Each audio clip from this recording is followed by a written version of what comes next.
questions for Coach, and we'll start with Justin. One of the guys we're going to talk to in a little bit is Shane King, aka Shug. Tell us about the background that you guys have and how you're able to get into Arizona.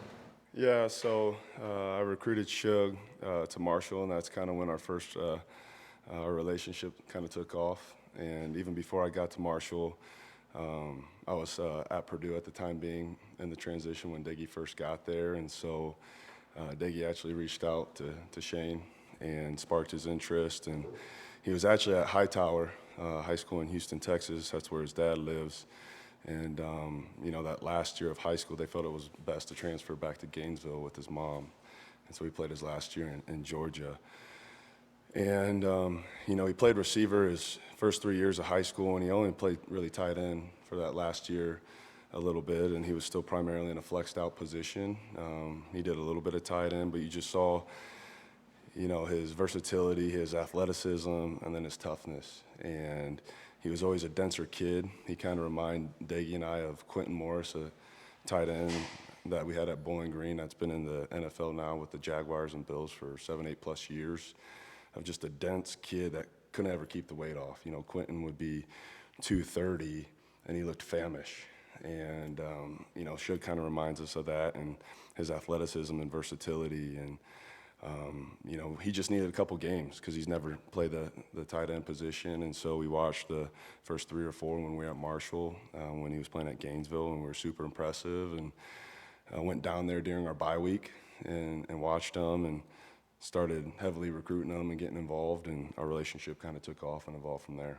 You're no stranger to converting receivers to tight ends. Ken Farmore was a guy like that last year. What is it about the process? Like, are there certain things that you see that these guys have to overcome to excel at that position? Like, what's it like for a receiver to go to tight end? The hardest thing is obviously understanding the physicality and some of the run blocking techniques that you need to use within the core. But as long as they have the mentality to do it, they'll be okay. I'll teach you the rest. And then obviously all the moving parts. We're not going to see many defenses like Danny G's, this year. And so you add those guys trying to understand all the moving parts, 7, 8-man, 9-man boxes, and then where's the ID go from there, and what are the techniques that I have to use. I think that's the thing that takes them the longest, is understanding the box and the IDs and how to operate from there. And then once that starts to slow down with understanding what we're supposed to do offensively, then you can kind of lean into the techniques. And so you see that's where, Shane and Henry, have struggled the most, is they've become, pretty fluent within the offense. They know where they're supposed to line up and what they're supposed to do. But then you get all these moving parts of what technique should I use and how is it applicable because of what we're getting, right? And I think on a week-to-week basis, that'll slow down for them because you're not going to get as exotic pitchers. One and Michael. From your perspective, what's it been like to see Tyler Powell's journey since being injured in the season opener last season to where he is now? Yeah, Tyler, he's unbelievable. I really appreciate the relationship that I've gotten to build with him, and I'm super fired up for him. And so for him to be back on that field now is, been very heartwarming, and I know he and his parents feel the same.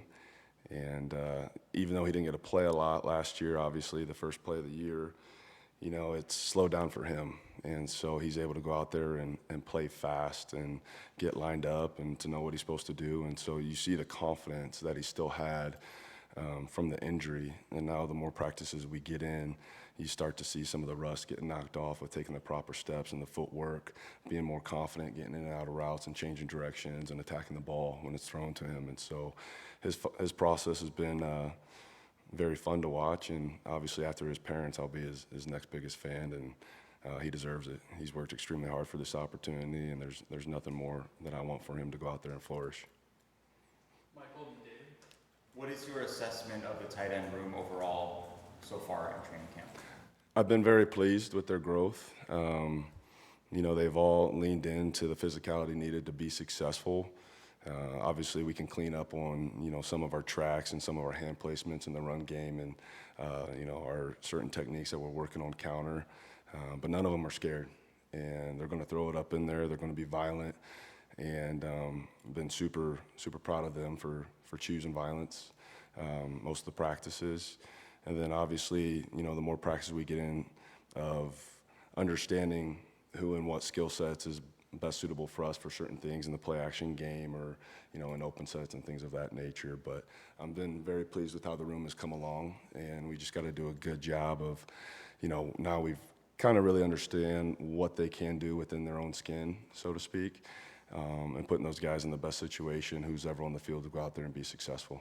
Yeah, and then a quick follow-up on what Justin was asking earlier. I'm sure you see a lot of the quote-unquote tight ends more or less playing wide receiver in high school or a flexed out position. How do you know whether they're going to translate into the more traditional tight end or whether to take a chance on them?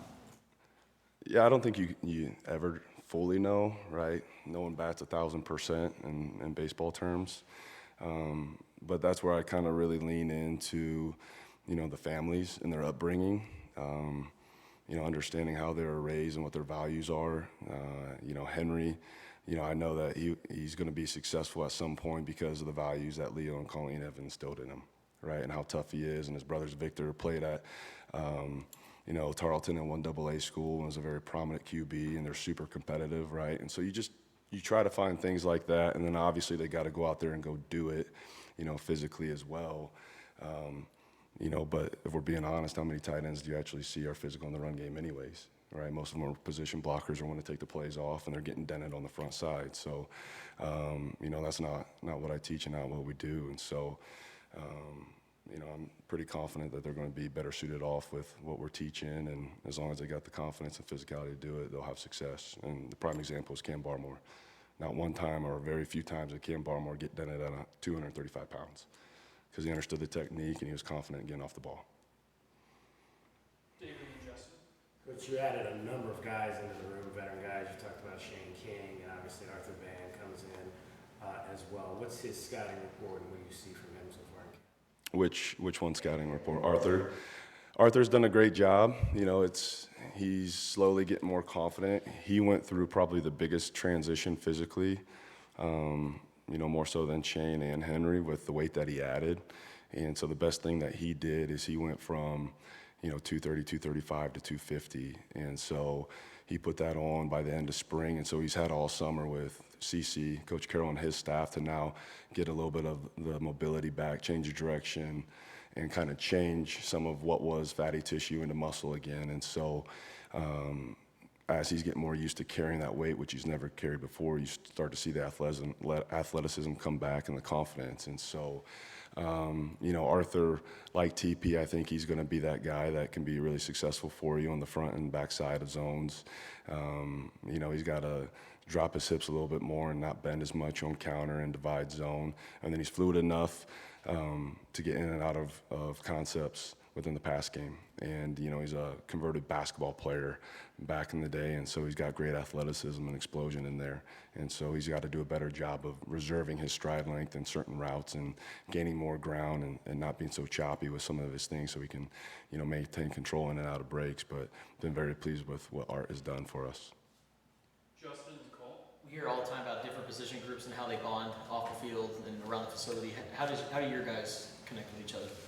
Well, they're a goofy group, so they love to pick jokes, and of course, you guys know we've added Lachlan, our Australian, in the room, and he's always brought a different dynamic to begin with. And so, Cole and TP, I'm super proud of how they've kind of taken the bull by the horns and led those guys, and they facilitated a lot of positive relationships with the young guys, and I think they know that some of the things that they're doing now at a young age that they weren't doing when they first got to college football. And so it's good for them to kind of be, my good cop to Coach Miller's bad cop on certain days. And, they'll hang out together. Obviously, we'll go out to eat. They'll come over to the house. A few of them go to church with me. And so just anything that we can do to build that relationship and, foster, we're all for. And so they're a pretty tight group, and they enjoy each other's individualism for sure. You've worked with him for several years now. He has mentioned that, aspiring head coach someday. In your opinion, what makes Seth Diggy, a guy that could be a head coach? Well, I don't think Seth could be. I know he will be if that's what he wants. That's how much I believe in him. And the reason I believe that is just his relentlessness for perfection.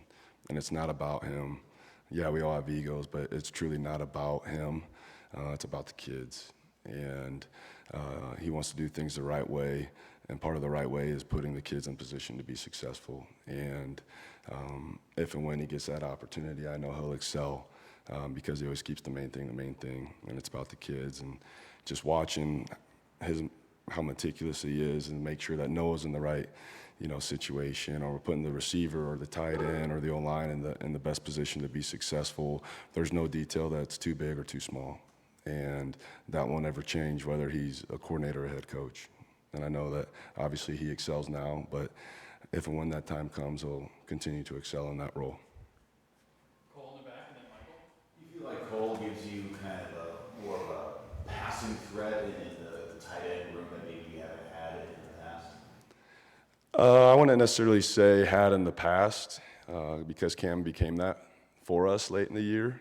Obviously, with Cam being in the first year as a tight end, it took some time, right? Because his pass catching ability wasn't on par with what he needed to become as a blocker. And then about Oklahoma State week and on, he started to become that, and you guys saw him take off against Houston. Is Cole's strength as a pass catcher? Yes. He's got great body control, great feel for space. He knows how to separate to create, lanes for Noah to throw in. But I've been really pleased with what he's been doing in the run game. And so I think he can be a complete tight end. And like I've said before, I just don't think he's gotten the opportunity to showcase how good of a potential blocker he could be with where he was at previously. And what he's been asked to do in camp, he's been able to execute some of those blocks and more. And then obviously he'll continue to excel in the throw game. Michael and then Damien. Noah Fafita obviously has a lot of assets, attributes that people talk about a lot. Does it seem like there's a lot of talk about his arm talent? We've seen several throws during training camp that are kind of those kind of wow throws. What do you make of his arm talent, and how would you compare it to maybe some other quarterbacks you've seen or been around? Noah is just a completely special human being in general. And I think, like you're alluding to, like his arm talent gets overlooked, but there is not a throw that Noah Fafita can't make. And if Noah Fafita misses a throw, and Coach Diggy would tell you that, it's probably primarily more of his feet and getting his feet set. But there is not a throw that Noah Fafita can't make. His arm is second to none. And, there is only one guy that I recall off the top that I watched throw as equally a pretty ball, which was Hudson Card. Hudson threw a really pretty ball. Now the difference was, I'm not sure Hudson loved football. I know Noah loves football, and he's a warrior. And Noah's the best that I've ever been around. From his heart, his mind, and his talent, he's second to none. He's special, and he deserves everything positive that he receives. Damien in the back. So Josh, you talked about receivers converting to tight ends. Can you contrast that with Tyler Stain taking a defender and turning him into a tight end? Sure. I think it's been relatively easy for Tyler. And I say that because I've coached on the defensive side of the ball, and a lot of our techniques that we use are trying to manipulate defensive rules. And so understanding what the defense is doing and what you're getting will allow you to play faster and how to manipulate their responsibilities. And so I try to bring that to the room and get them to understand it. And obviously that's a little bit more, 3.0 and not 1.0 in their development. It takes a little bit while for them to understand, but for Tyler Mustang, he's been able to understand that quicker, obviously playing the position, and he does a great job, every day in the room. If there's a person if all the boys are stumped, I know one person in the room is not going to be, and it's Tyler Mustang. And I appreciate his professionalism that he shows up with every day. I am super proud of how he attacks. He's getting an engineering degree here, so a lot of times he may have to leave practice or waits early, and to make sure that he's getting the grades needed to get that degree. And, specifically some of the classes this summer, he would have to come back and then would PR on his own and squat or clean or bench when no one else is around there hooting and hollering and cheering him on like all the other fancy videos you guys see on Twitter and things like that. And so his self-motivation and his drive is special, and he's going to be successful in whatever he does, and I'm super proud of that kid. Last question will be Justin. Where is Kellen Ford as far as progress in his development? Yeah, Kellen, you know, he's getting there. You know, he's starting to familiarize with the playbook more and more. Obviously, he's had some extenuating circumstances within this first year, you know, and he knows he's got to take control of that a little bit more and still take ownership. You know, that it's unfortunate, some of the things that he's faced, you know, but as long as he takes ownership and continues to lean into the techniques and the playbook, so when he is ready, he'll be ready to roll. And he's starting to do that a little bit more consistently. And so anxious to get him out there whenever that may be and to watch him start running around and get a true evaluation of him. Thank you, Coach. Thanks, Josh. Thank you, guys. Appreciate it.